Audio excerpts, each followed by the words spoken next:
Hey, what's up everybody? It's time for another coffee break, and today I'm doing something a little bit different. It's going to be an album review for the Sane Asylum by A.K.A. Fisher. It's coming up next. Stick around.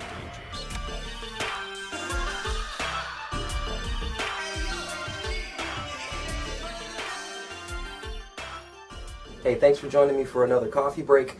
I got a ton of stuff to do today, and so I figured I'd start my day off with my coffee break, and probably won't get that much beloved video coffee break in the middle. Today, I got this really cool laptop and headphones and PDAs and smartphones and stuff on my coffee cup. This is basically a reflection of my life right here.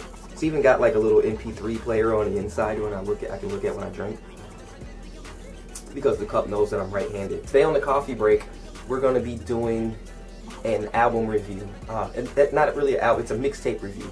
The guy's name is A.K.A. Fisher. He's a Lansing native, which actually makes a lot of sense because when I was listening to the album, I'm like, this guy sounds like a Michigander. You know how we all have that nasally voice, like, even my voice is pretty deep, but it sounds like I'm talking out of my nose. I don't mean it as a general insult, it's just kind of like a staple for people who live in Michigan. And it's always bothered me that I can't hide it, like get around other black people from other parts of the United States. They have this deep voice. I can't even pretend, like I can't even do it. I just can't. Like you can tell when we're from Michigan because we sound like we're talking like Steve Urkel, and just nothing we can do about it.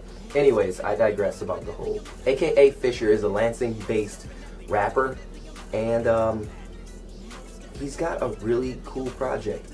The project is called the Sane Asylum, and basically the concept is that he's being held captive because he's too much of a threat to society based on his apologetics and Christian worldview. I've seen this concept done in different degrees, but I've never seen it done from the Insane Asylum perspective. The closest thing that I've ever seen to a rapper putting himself in an insane asylum was like B.O.B., and he really wasn't trying to make much of a point about anything. A.K.A. Fisher is pretty new to me. He's a lyrical rapper. If you're not used to lyrical rap, if you don't know the difference between lyrical rap and some other kind of hip-hop, I guess you probably haven't had a chance to scratch below the crappy surface of mainstream music. Get out there. Good music is here. This was one of those albums. He wrote this album from depression, coming from a dark place, trying to make sense out of a lot of the existential meltdowns that we all tend to have sometimes. I think everybody goes through that part, like, why am I here? You know, is God real? What's really the point of life? Things kind of like that. He tackles a lot of serious issues in the album, and I think that he does so very intelligently and very eloquently. This is a 17-track album, and it's definitely something that you can tell he put a lot into it, a lot of thought, a lot of heart, a lot of life experience. And he even goes out of his way to make sure that he gets several features from other guys. So let's get into what some of my thoughts were on this album. If you guys catch me looking down from time to time, it's because I made my own teleprompter. I'm not ashamed of it. I'm actually pretty proud of this little setup that I have.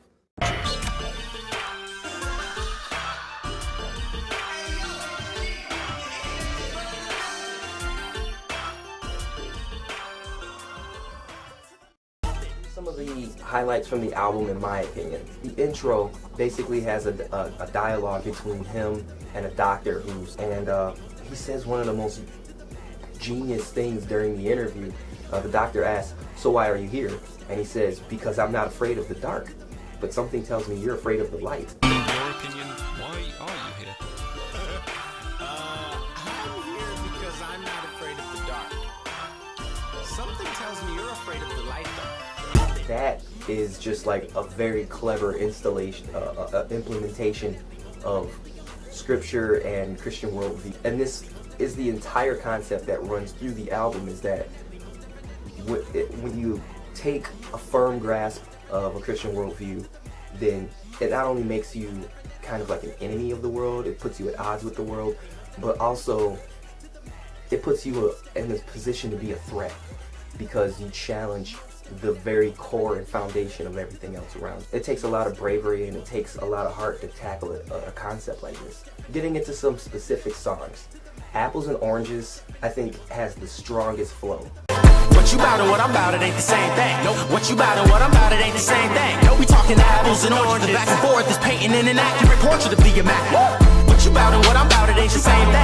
What you bout and what I'm bout, what you bout and what I'm bout, and what I'm bout, it ain't the same thing. The guy, like I said, he's lyrical, but he's like, double time is the standard for this album. Like, I know a lot of guys, they get out there and they try to rap double time and they're like, whoa, I can only do it for... No, this guy's standard is double time. So out of all of the songs, Apples and Oranges, I think, has the strongest flow, and I think Apples and Oranges would be like a good lead single from this because of how strong the flow is. He takes shots at Westboro Baptist Church and ISIS, which I find hilarious because I don't really hear anybody doing that right now. I think the Lord will reward. My heart is heavy, another beheading, shaking my head at Channel 5, cause even with knives and machetes, ISIS still can't divide the righteous. Not sure if your reading of the word just wasn't thorough enough, or if Lucifer set you up like a canvas to hold up a picture of Christianity that isn't even remotely accurate.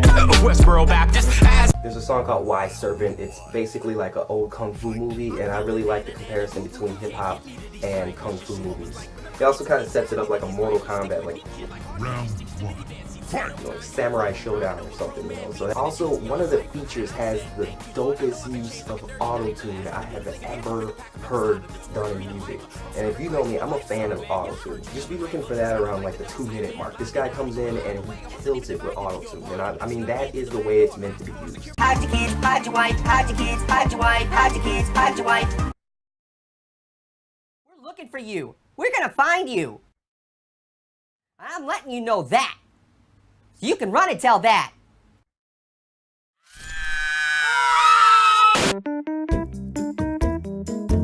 Jesus thing, it's got a knockin' beat, okay?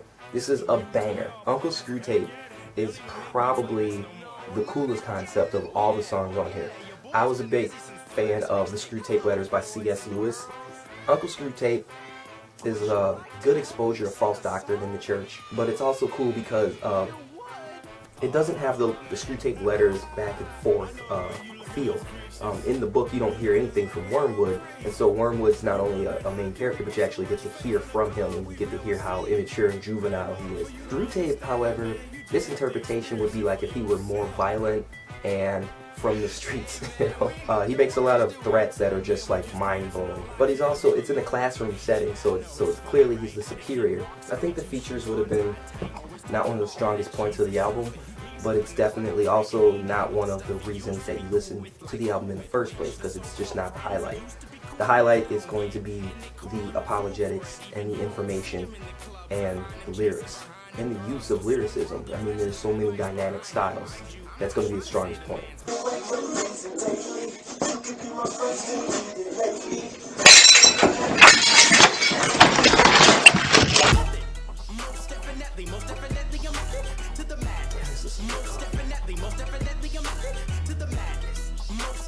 I would have liked to see the lyrics be more, not the lyrics, but the rhythm and the delivery of the lyrics. I would like to see that be more predictable without actually dumbing it down.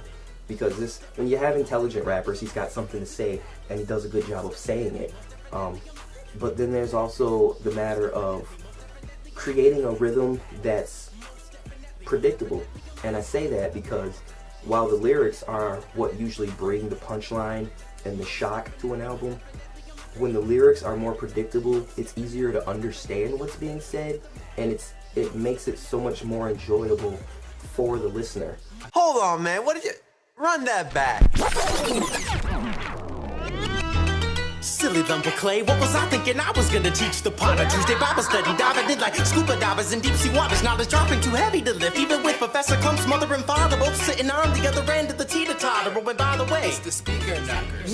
You don't necessarily have to, like I said, water it down or dumb it down, but they can understand how the delivery is going to come their way, and it makes it easier to enjoy, to absorb, and it makes it a little more relatable. I think there's something about your brain that when the lyrics become predictable, it's almost like you're remembering this, even though you're hearing it for the first time. And then the final thing was that there are times where I have to assume the songs were recorded over a 2-track, and the difference, or the difficulty with that, is that it makes it extremely difficult to match the sound, the EQ, the volume levels, things like that. Sometimes your compression can be too off or too much, or you have too much reverb for what the instrumental calls for. And this is more of a producer's criticism than a listener's criticism. But oftentimes when you're listening to a song and it's difficult to understand what's being said and the diction isn't really clear, it's because it's either just a poor mix, even for a studio, or it was recorded over a 2-track, and it's, like I said, very difficult to match. Most people don't catch this sort of thing because most people either don't care or they're just not that fine-tuned to listening to music. The intro track is a really good example of that. I definitely had to strain to understand what was being said in certain parts of the song. Like I said, that's just more of a production criticism. I don't see why that would stop you from listening to this album. I'm gonna put the links below so you guys can read up and check out the album. You can stream it for free on bandcamp.com. That's a great service, by the way. I use it. He uses it. You should check it out. If you guys like the project, if you like the music, definitely download them. My suggested songs are going to be in the links below.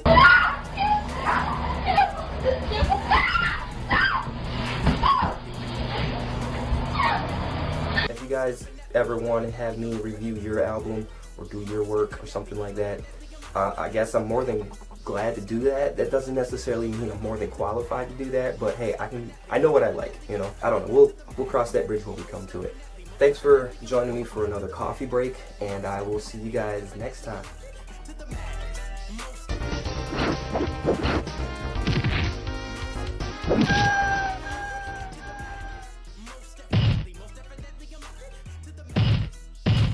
You win.